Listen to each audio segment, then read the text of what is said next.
Welcome to a place where love grows and grows. Um, Love never diminishes. It's always more. It's always more of itself to go around. And whenever there's a call for love, love is there.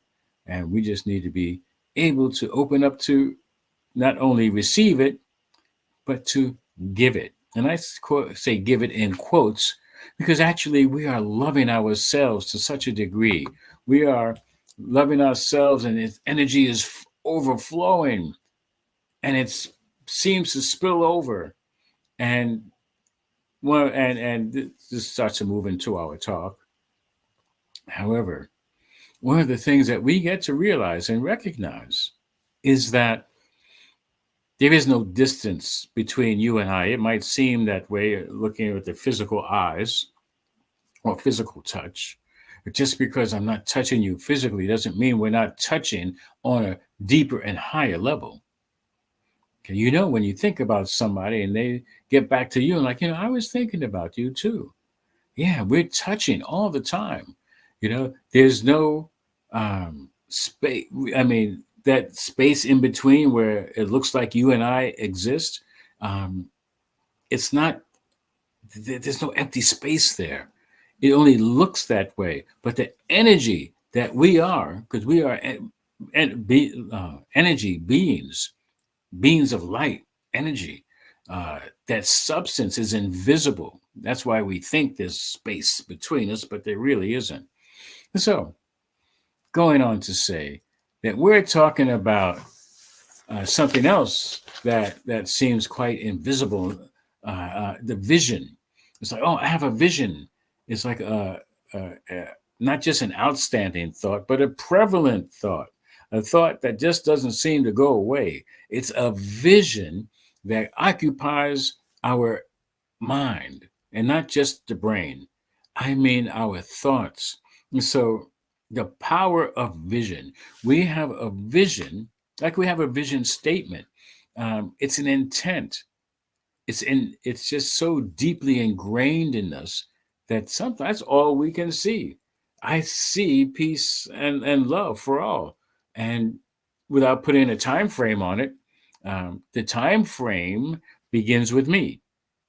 Okay, um, so we're exploring how we move from seeing good to seeing great to seeing grand.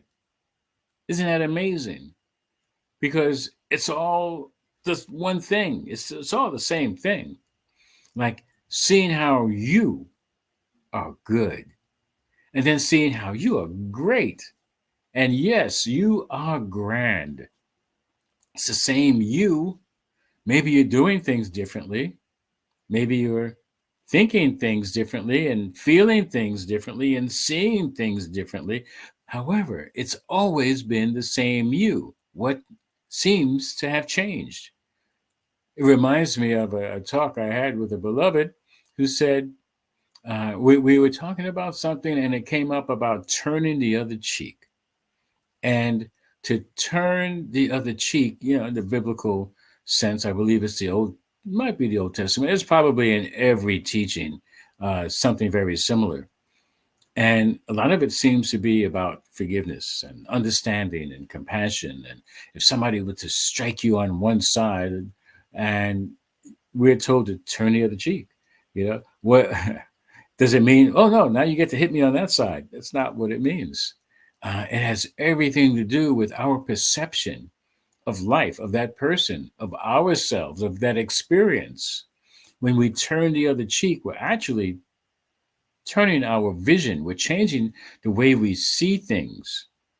And so here I am, I'm the same person, and I have a thought about, oh, somebody tried to hurt me, I'm a victim, or whatever story I want to make up about it. But when I turn the other cheek and I'm seeing things differently, all of a sudden, no, I'm not a victim. Oh, that person is hurting. They're victimizing themselves and thinking they're just hurting other people. They're hurting themselves. I get to look at the situation differently, have a different understanding. I can come from a place of anger and resentment and hurt and whatever other stuff shows up. I'm like, well, wait, when I look at it differently, all of a sudden I have a different experience. It's a call for compassion. It's a call for love. It doesn't mean, oh, all right, okay, yeah, sure, you can hit me and I'll forgive you. No, that's not what it means. I mean, that could be a part of it. I forgive you for thinking that that's something that you needed to do. I forgive myself for accepting it. Like, hey, wait a minute, I don't have to accept it as a personal attack on me. That's no, it doesn't have to be that. There are some instances, yes, where people are doing that to each other or to others. It's not what it means. It means, hey, uh, I can look at things differently. I'm going to have a different experience about what happened. Okay. When I can stop taking it personally, then I can deal with things differently, with love, um, as I mentioned, with understanding. And so it assists me in my evolutionary path. Because the more I hold on to stuff, the more I hold on to anger and resentment or shame and guilt and blame and all of these other qualities that are not really assisting us in moving further and forward and upward to in expressing in showing our grandness because we're good, you know. Yo, I'm good. Yeah, I am good. I'm good. How things are happening. Okay. Yeah, it's not really upsetting me too much, or it's not upsetting me at all. And I'm good. However, then there's great. Oh, I'm great. I see myself, I have a vision of myself accomplishing wonderful things that I know is already inside of me. And it feels great. Somebody asks you, like, oh, I feel great. I have a great day. Oh, everything is just working out wonderfully, you know, as I pictured it, as I imagined it, even better. That's great. And then grand, we have a vision of what it is to be grand.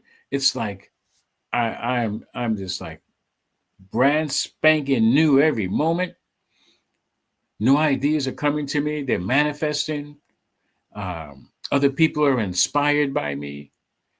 Being inspired by others, and it's grand.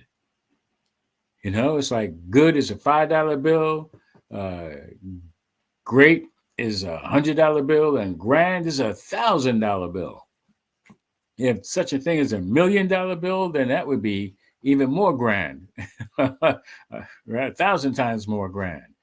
Uh, so, yeah, we're taking a look at what does it take for our evolution, for our transformation, for our evolution, and for our enlightenment.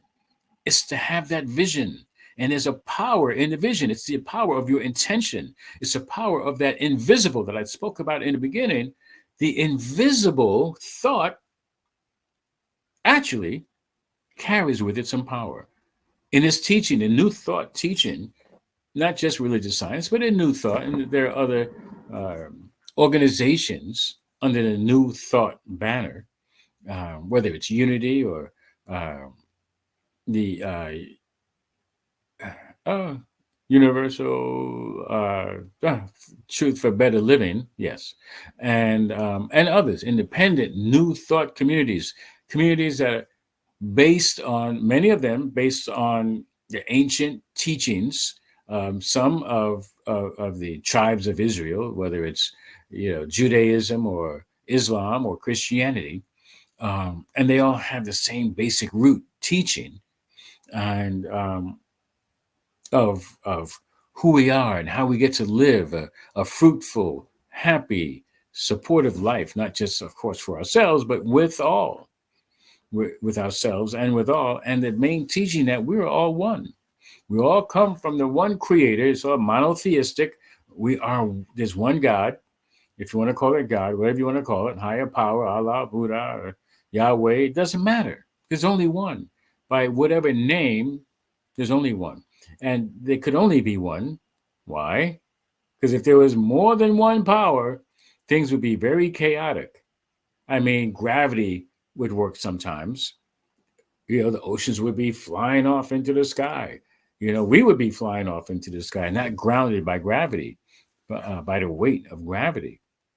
And so there's only one power, because otherwise existence would happen or it wouldn't happen. Maybe the world would have to be created over and over again. Like some people want to give power to the so-called devil, for lack of a better word, or Satan, like equal to God. So like battling it out. But wait a minute, how could that be? There's only one power, and it is the power that, hey, doesn't choose sides. It just is.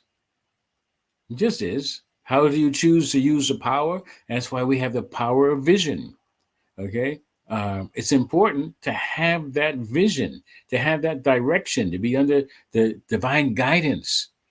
That vision just doesn't come from anywhere. It's the power of vision is yes, it's deep within. However, it also comes from the greater, the grand consciousness, that is ever present, that we are tapped into, that we are one, not just one with, one of, one as, okay, as each and every one of us.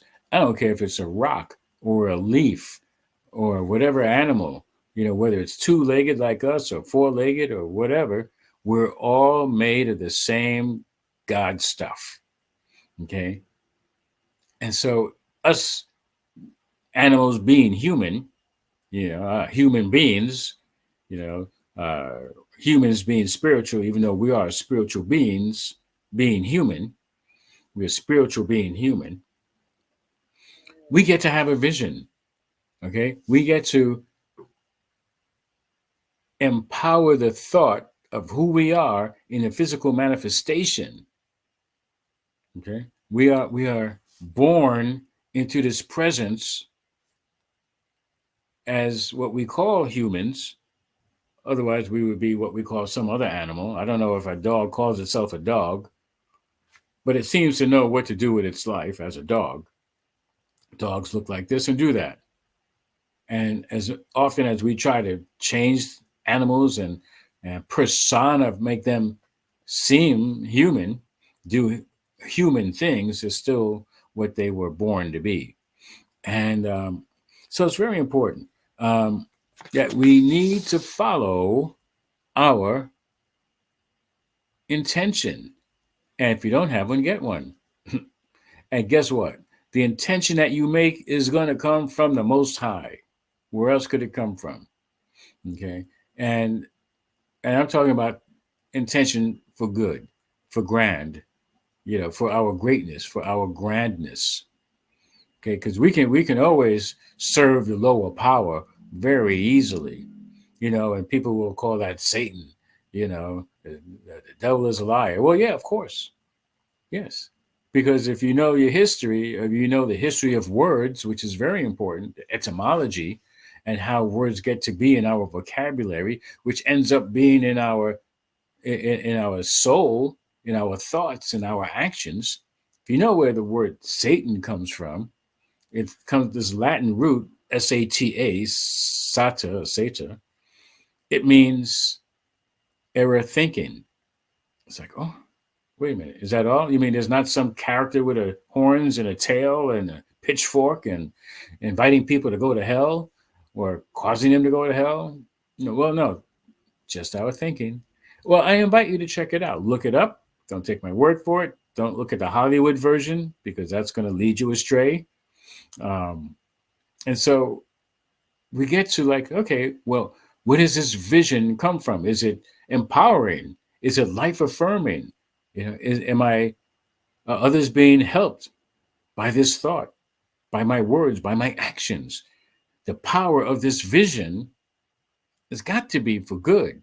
It's got to be for plenty. Got to be for all. What? How did the three musketeers say it? One for all and all for one, or was it one for all and all for one? Um, one for all and all for one. That's what our vision is about. Because once we clean up our act from the inside out, we're recognizing, yes, I'm good. And our greatness shows up when we're actually making a difference in not just our life, but other people's lives. Oh, yeah, great. And then grand is global. Grand is where it's like each one reach one, each one teach one, and we're here for one another, not for nothing, not for any particular reason, just to be. Okay. And so we have to look at how does that happen? Okay. I mean, we've been working on ourselves this whole month. We're talking about good to great to grand this month, and all the different ways where we get to look within. It's like taking a personal inventory, fearless and searching moral inventory. Like, who am I? Why am I here? What am I doing? What have I been doing with who I am while I've been here? When we take a look and we're moving, just taking into our thoughts, our mind, our heart, the possibility of, am I moving from too good and moving to great and from great to grand? And if not, why not? Am I holding myself back? Or am I allowing something to hold me back? So, what do we have to do at this stage? Now that we realize, hey, you know what?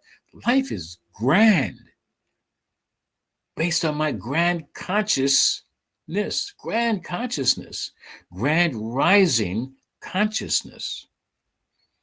Because what good is it if it just is like flat? It's like flatline, nothing happening, nothing moving, nothing changing, or changing for the better. Because if you're not moving for the better, there's no such thing as just standing still. If you don't exercise your muscles, what do? They get flabby, they get soft. We have to keep them trimmed and tuned, and maybe we're not getting a whole lot stronger, but we're not getting weaker. Okay, so and we're maintaining our ability to hold ourselves up, to lift others up, to lift things up, to move things, to move ourselves. So now, how do we do this on a community level? All right, maybe it's in your family or your job or with your friends. We want to create the space. Create space. What does that mean? Well, I mean, physically, you might have to create some space so that people can live harmoniously in the same place, same office, or same home, or in your car or with your friends. Well, I know sometimes I keep a lot of stuff in my car. It's like whatever comes in doesn't seem to go out right away. And if I want to invite people into my car, what do I have to do? Create space. I want to create space in my heart space. Okay, yeah, not my chest, but in my expressions of love, create space. Like, yes, let me love, let me be loving, and let me receive love. Let me know what love looks like and feels like. I am that place where love resides. And so we create a space, meaning we make it welcome for people to discover themselves. We call it self-discovery. We make it we make it okay. We make it welcome so that people feel safe. It's a safe environment for them to share what they think, what they feel, and maybe to make mistakes and know that it's not the end of the world. And also, we want to honor people where they're at. I'm not going to say, oh, you only have that limited education or information. Well, you have everybody's where they're at, and we have to honor that, respect that. And it's important to do that because if we're not creating a space for it to happen, people are not going to think that they're welcome in not just your life, but in life in general.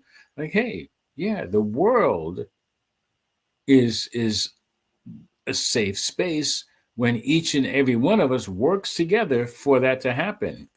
Um, and what has to happen? We have to have faith and trust and truth uh, as a foundation for people to stand on, for people to feel safe and secure. And I want to share a quote. Um,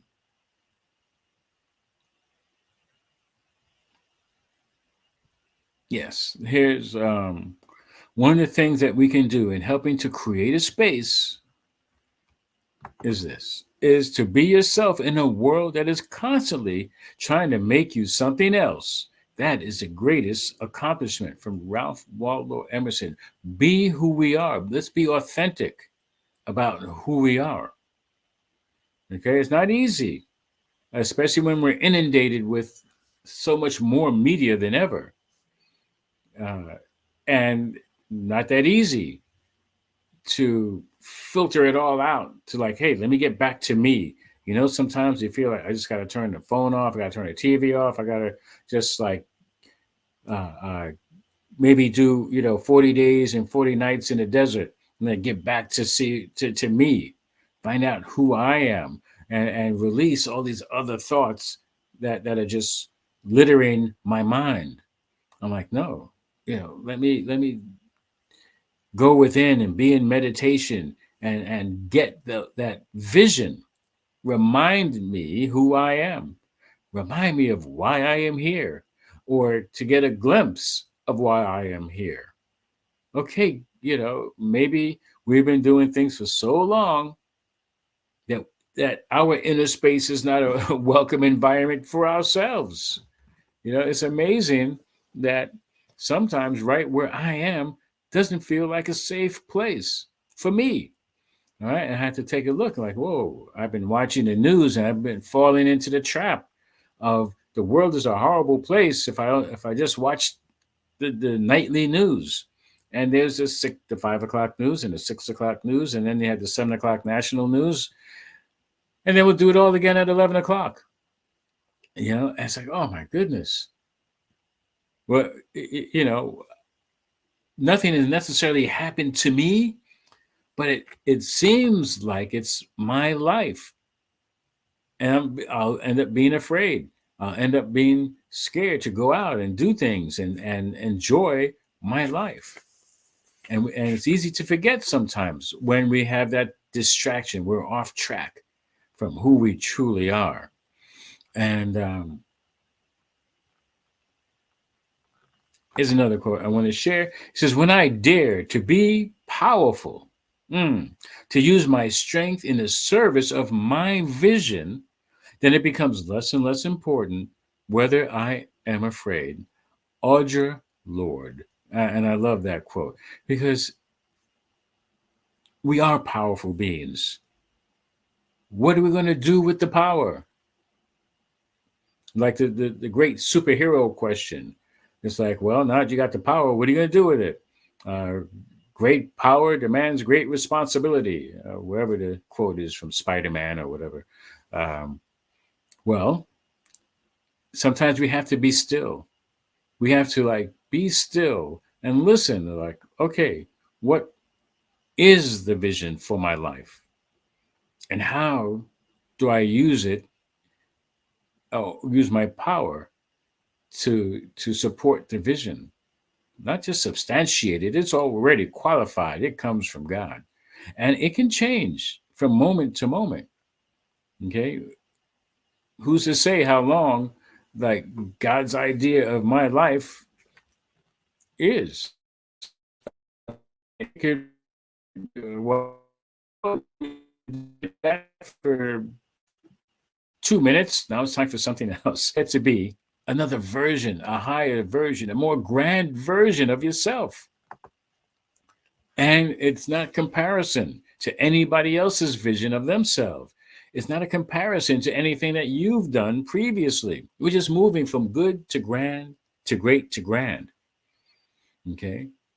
And we don't have to change the outside or anything to have our grandness be expressed. Okay. The fullest expression and and It reminds me of that song that we used to sing as kids growing up in the 60s. Yeah, yeah. So, um, no man is an island, no man stands alone.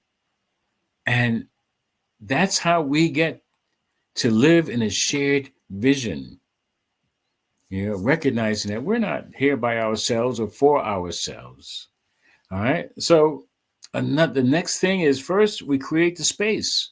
Then we realize just because we have the space is more than just words. Okay. Now it's time for action to embrace self-expression and self-actualization of others, of all. It's not just for me.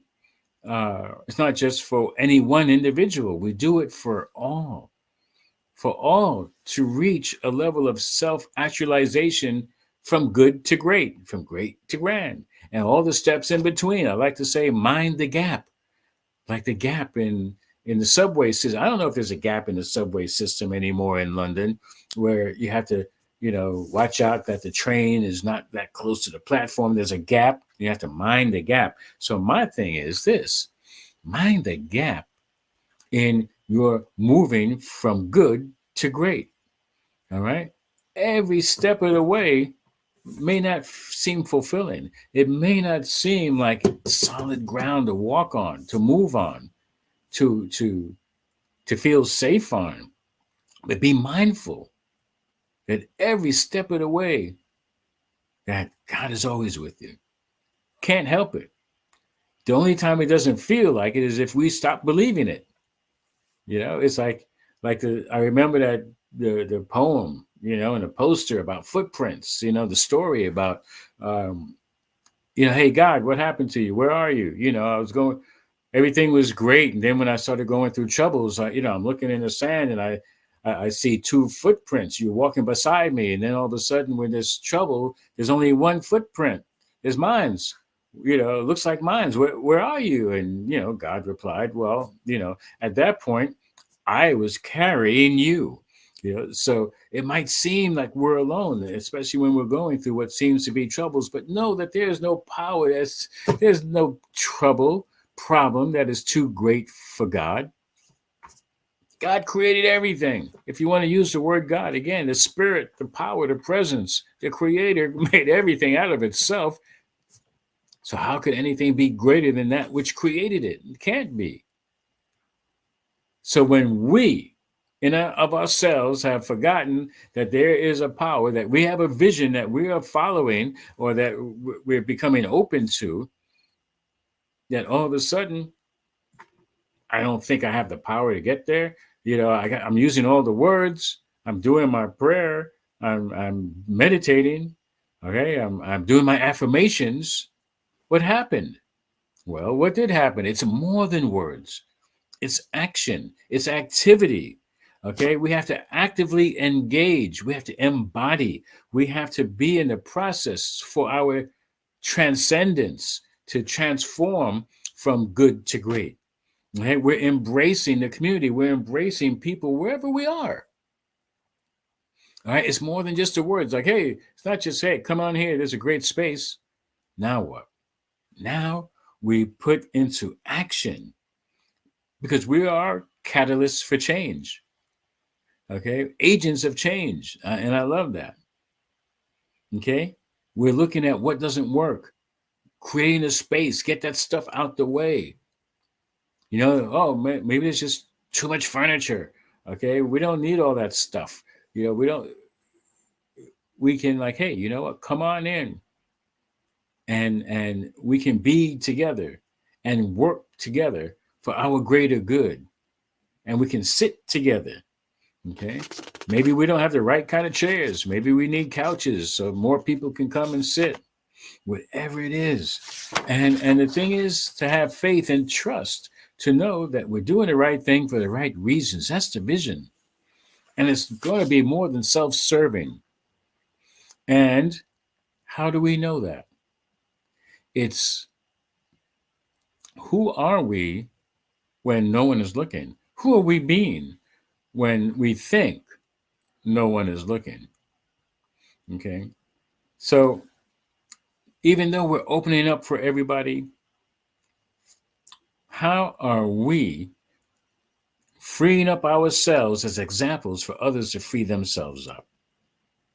All right, we have these private moments, okay, where we are moving on our path, our process of good to great and great to grand, right? However, it's not all show for the outside. It's who are we on the inside when nobody is looking, okay? We are the presence of God. We are using the power of God, all right? And we have a brain which can very easily seem to short circuit the whole process. It might just slow it down, all right? Bring it to a crawl. Gee, I would get through this gap sooner. Like Moses with the promised people, when people get to the promised land. My people, hold on, we're getting there. But they got caught up in the gap. They fell into the gap. They were like, they started worshiping idols again. They started looking, being distracted. It took them a long time because they took the long way around. Okay, so in our in our journey to self-discovery, what happens along the way? Who are we being? What are we letting get in the way? Okay, so we take a look at these things. Who are we when we think no one is looking, but you know the truth? Somebody's watching. Somebody's watching you. That was a great song way back when. Um, and so here's a wonderful quote about having that vision. Let your vision be world embracing rather than confined to your own self. And that is from the Baha'u'llah.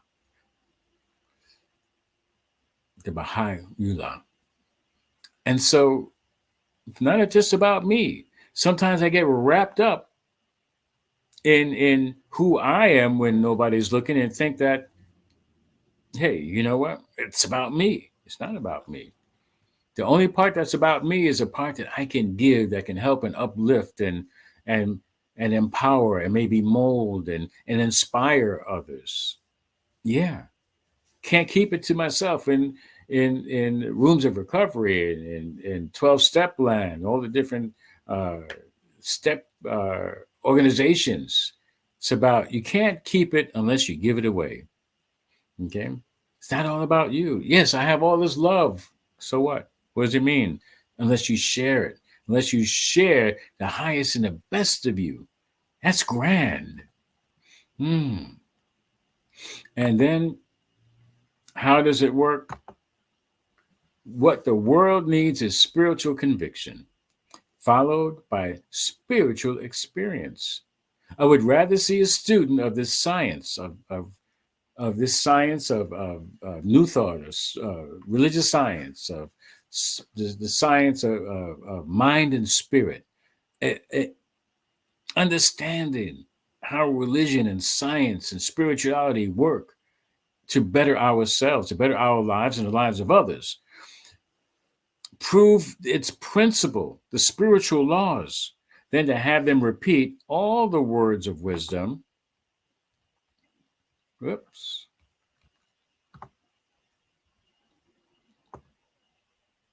And that have ever been uttered. All right, to repeat all the words of wisdom that have ever been uttered. And so it's far easier to teach the truth than it is to practice the truth. That's from the founder of religious science, Ernest Holmes, from Science of Mind textbook, page 423. It's important to practice it.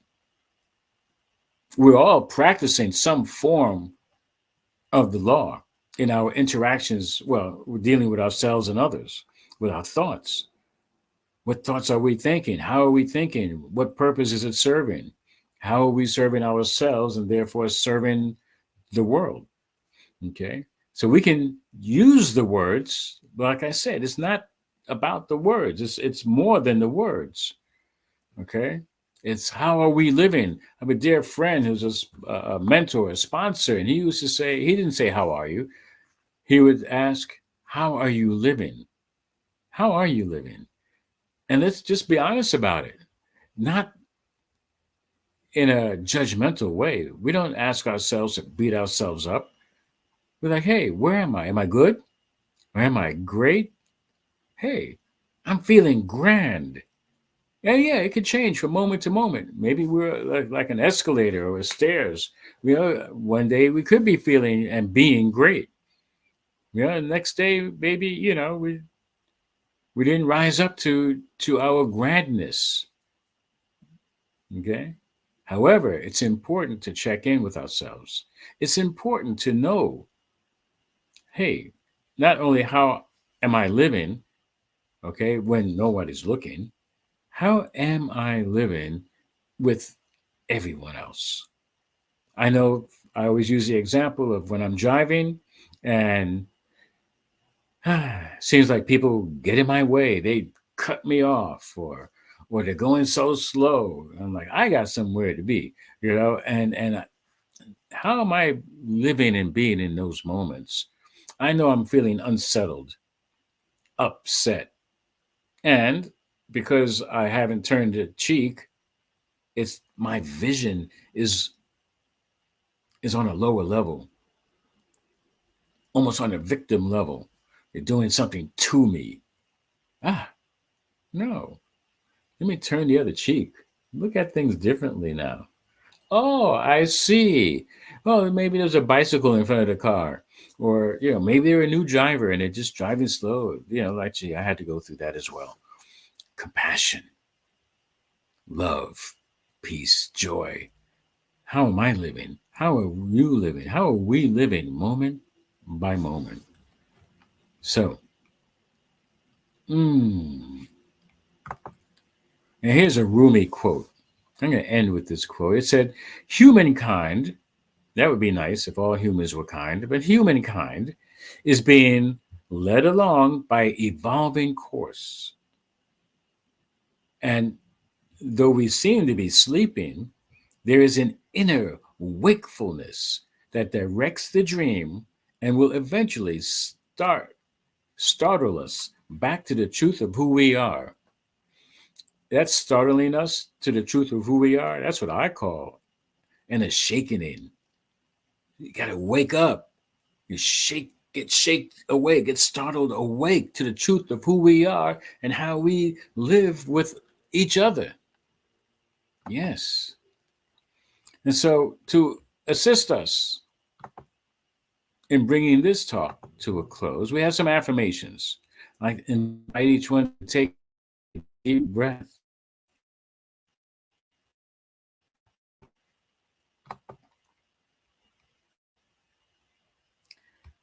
Okay. Just take a moment. Breathe in. It is so that I create spaces for authentic self expression in both myself and others. Let's take a breath and say that again.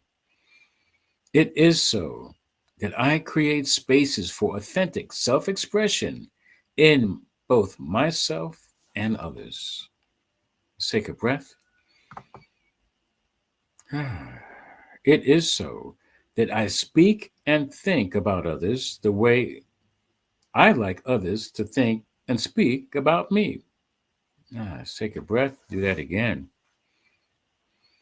It is so that I speak and think about others the way I like others to speak, to think, and speak about me. Mm. And one more. Breathe in slowly. It is so that I behold and uphold the highest and best visions and actions for myself and all in my world of affairs. Mm. Let's take that in for a moment. Again, breathe in. It is so that I behold and uphold the highest and best visions and actions for myself and all in my affairs. And so it is, and now it is. Thank you so much. And so please join me as we go within for this prayer, this treatment, spiritual mind treatment, which is the use of affirmative prayer in the scientific way of prayer, which most places, most religions do, and nobody calls it scientific, but it's done in a rather specific way. And it's not a formula necessarily, however,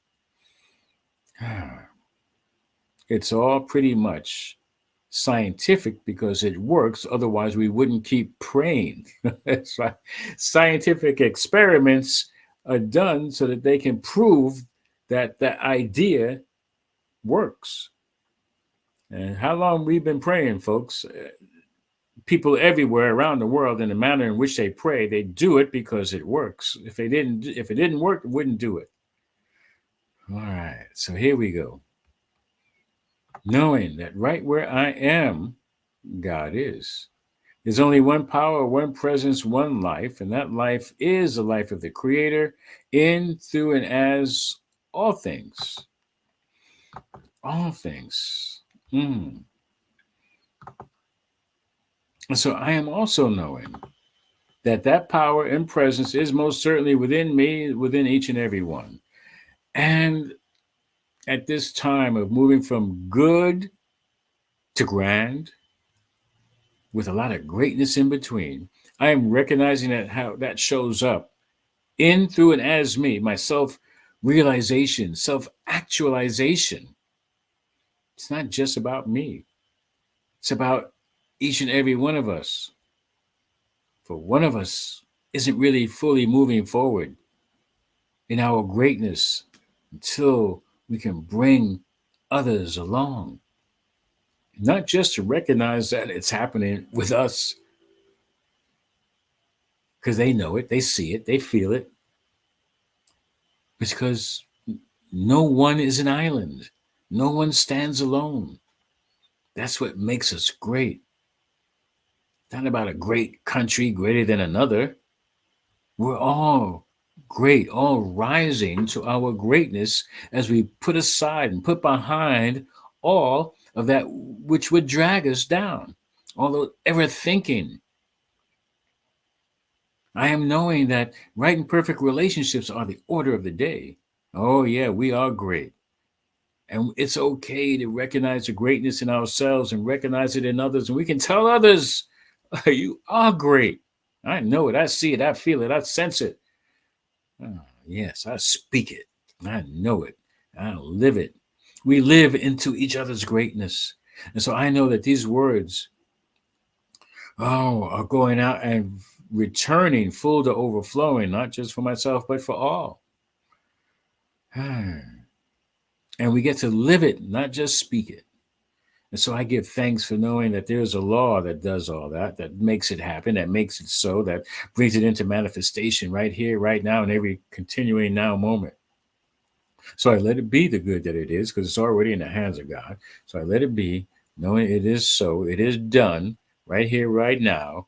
And I affirm it by saying, and now it is. Peace and blessings, beloved. And thank you for joining me on the journey. And now it is. Okay. And I do want to add that you can make the prayer request. We appreciate the opportunity to pray for you. We also appreciate all that everyone has been uh, giving and sending, regardless of the amount. We are grateful for your donations. You can make them through PayPal. You can go to our website at onelovecenter.org. PayPal. You can also find the Cash Me app. That's a $ One Love CSL. And you can make your contribution there as well. We thank you in advance. And to assist us in our consciousness, grand rising consciousness, when it comes to money, we have affirmations. And it says that money, as one of many gifts of spirit, is good And as I share my offerings, I know that I am actively creating a space to receive more gift, more good, mm, and that turns out to be more God. And I am grateful for the ability to give and for the good work these gifts do in our center and in our world. And now it is. Thank you, thank you, thank you. So, some quick announcements. If you're not getting our newsletter, um, contact us. Go to our website and send us a message. Let us know, or send us a message through One Love at onelovecenter.org, and we'll include you in a newsletter.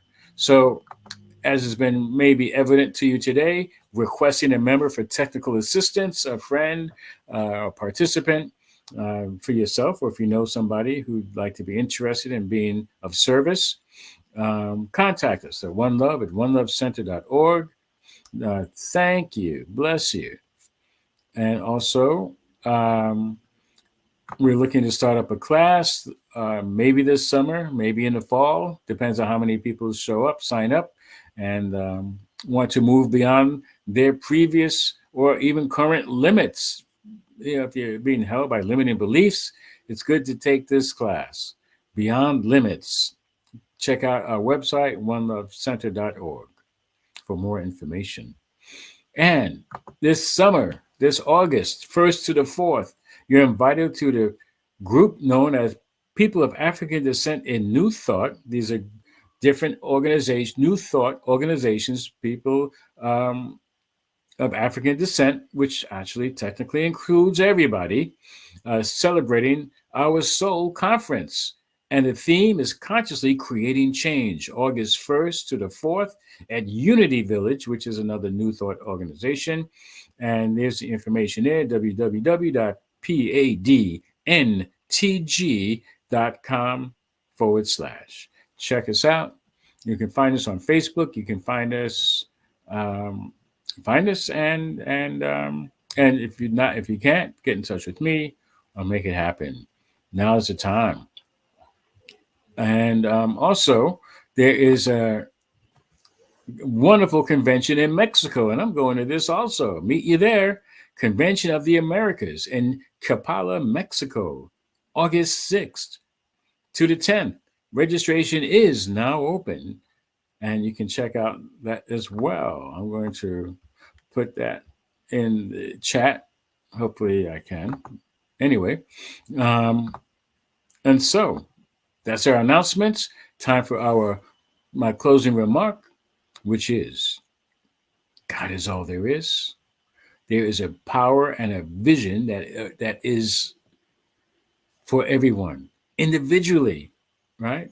We don't all have the same vision, right? The power in the vision is our individuality, our individualized expression of the divine, showing up for each other in that way. Mm. So hold to your vision, even if it changes, going from good to great to grand. And now it's time for our prayer, followed by a wonderful song. So I am knowing in this closing prayer, this benediction, that right where I am, God is, each and every one of us is in the presence of the divine. We move forward through today, this day, through Memorial Day, honoring those who have come and gone and done their best to protect this country. And listen, countries everywhere are having some kind of Memorial Day. We remember them and thank them for their service, and in the hopes that it never has to happen again. And so I am knowing that for all those who fought in valor, all right, and for us who remember them, and for us to learn that that doesn't have to happen anymore, and that we have a vision of world peace. We have a vision of inner peace and world peace. And we hold fast to the vision of each one, reach one, teach one, educate one, support one, love one. Mm. And so, with that, I say we go our merry way, enjoying life to the best of our ability for the good of all. right here and every now moment.